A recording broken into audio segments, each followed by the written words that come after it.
নমস্কার বন্ধুরা, আজ বানাবো রুই মাছের পাতুরি। রুই মাছের পাতুরি বানানোর জন্য দেখুন কলা বাগান থেকে দুটো কলা পাতা কেটে নিয়েছি। অনেক রকমের তো পাতুরি করেছি, তো দেখাই যাক রুই মাছের পাতুরি কীরকম খেতে লাগে।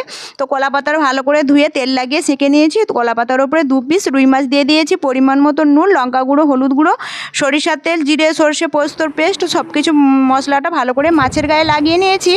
তো ওপর থেকে কয়েকটা কাঁচা লঙ্কা চিড়ে দিয়ে দিয়েছি আর ধনেপাতা দিয়ে দিয়েছি। তো ভাতাটা ভালো করে ভাঁজ করে বেঁধে নেবো একটা সুতো দিয়ে।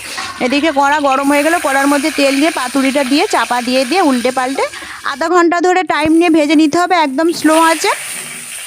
তো দেখুন ভাজা হয়ে গেছে, গরম ভাতের সঙ্গে একদম পাতুরি রেডি। সত্যি কথা বলতে বন্ধুরা, আমি নিজেই জানতাম না যে রুই মাছের পাতুরি খেতে এত সুন্দর লাগে। না খেলে বুঝতেই পারতাম না যে রুই মাছের পাতুরির এত ভালো লাগে খেতে। আপনারা যদি চান, আপনারা এইভাবে গরম ভাতের সঙ্গে খাওয়ার জন্য এইভাবে রুই মাছের পাতুরি বানিয়ে খেতে পারেন। তো আমার ভিডিওটি যদি ভালো লাগে লাইক, কমেন্ট ও শেয়ার করবেন। টাটা, বাই।